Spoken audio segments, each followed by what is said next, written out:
What's going on, everybody? Welcome to another edition of Shoot or Shoot, where every shot you do not take, you will miss. So shoot that thing. Today's edition, first off, Merry Christmas, Happy Holidays, Happy Kwanzaa, whatever you want to use nowadays. It's up to you guys. I'm not getting into all that, but it's the holiday season. It is my favorite time, my most favorite time of year, and no one can steal my joy, not even you guys. But today we're going to talk about Coach Prime, Hunter, the Heisman, and the hype. And we'll talk about some of the other unfortunate stuff that's going on lately. But we're going to start with Coach Prime. Coach Prime was set 4 years ago when he stepped in Jackson State.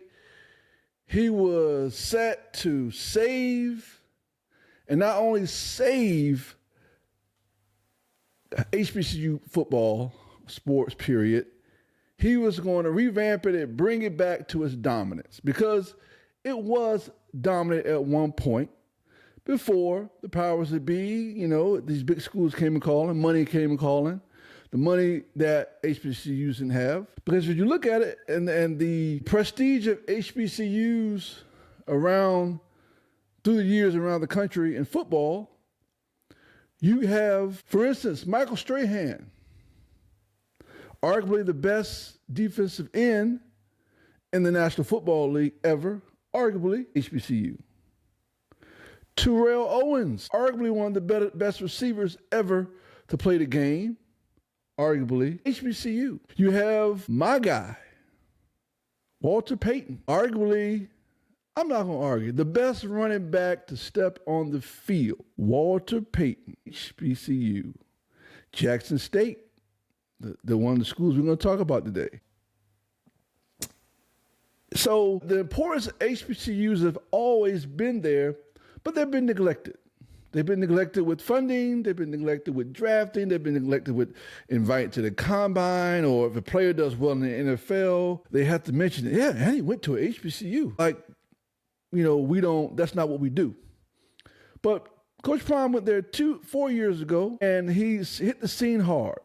Had, recruits coming in, stars on the sideline, got a huge Ford contribution, endorsement, Under Armour endorsement, redid some of the facilities with the money that came in.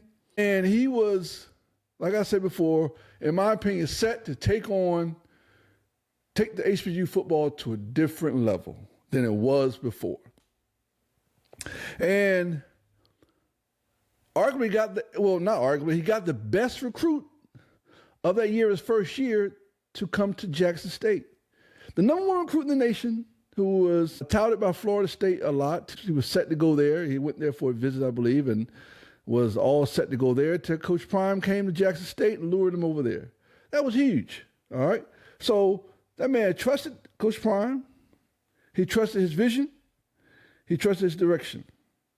And not only that, he brought his son with him.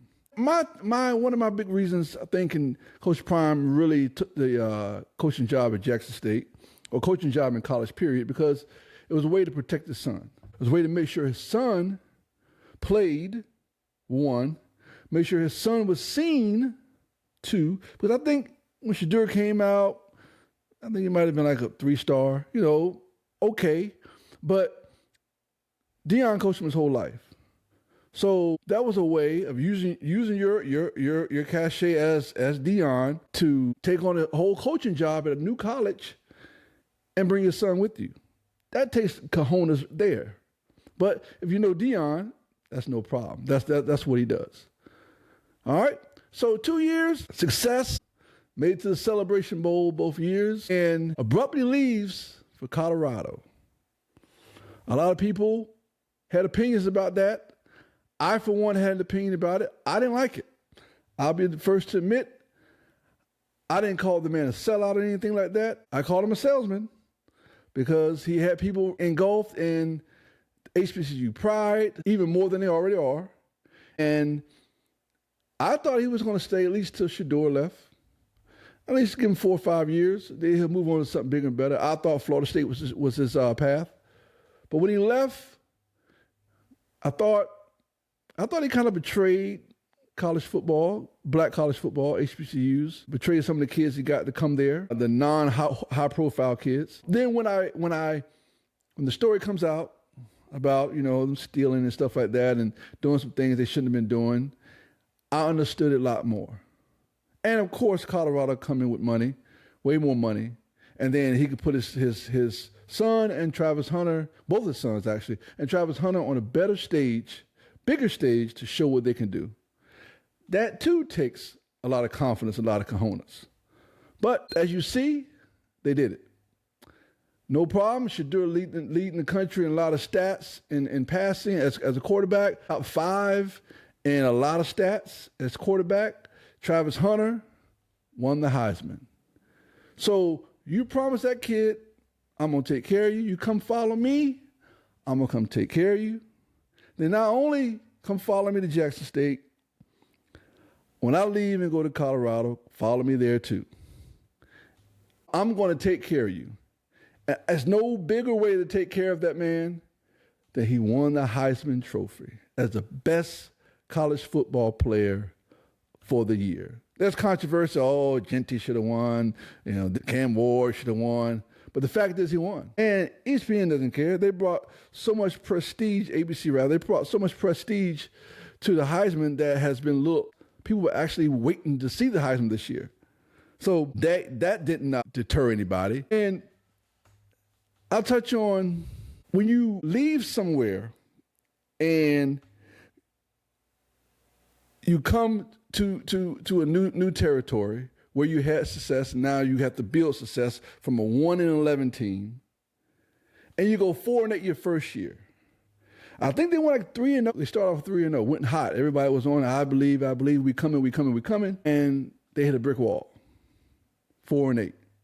People were doubting. Deion kept saying, "You better get us now. You better get us now. You better get us now." He was talking about the first year of Colorado.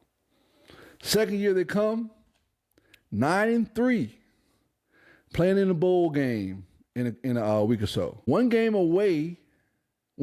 away from being in the college playoffs for a chance at the national championship. Colorado, 1-11 3 years ago to where they are now. So you can hate on Prime. You can call them what you want to call them. You can, it doesn't matter. You hate on the son, hate on Travis. But I guarantee you Colorado isn't hating on them. Colorado University, the stores, the businesses, when there's a home game. I saw how it was like millions and millions of dollars for a Saturday home game, that revenue that Colorado makes. Stands are full. Enrollment's up. So how did Coach Prime, hurt college football? How did Coach Prime not do well, or whatever these narratives are? You can't say it. And then when you leave Jackson State, people think, oh my God, it's going to crumble now. It's going to crumble now. The number one success, to measure your success, is when you leave something, leave it better than it was when you were there.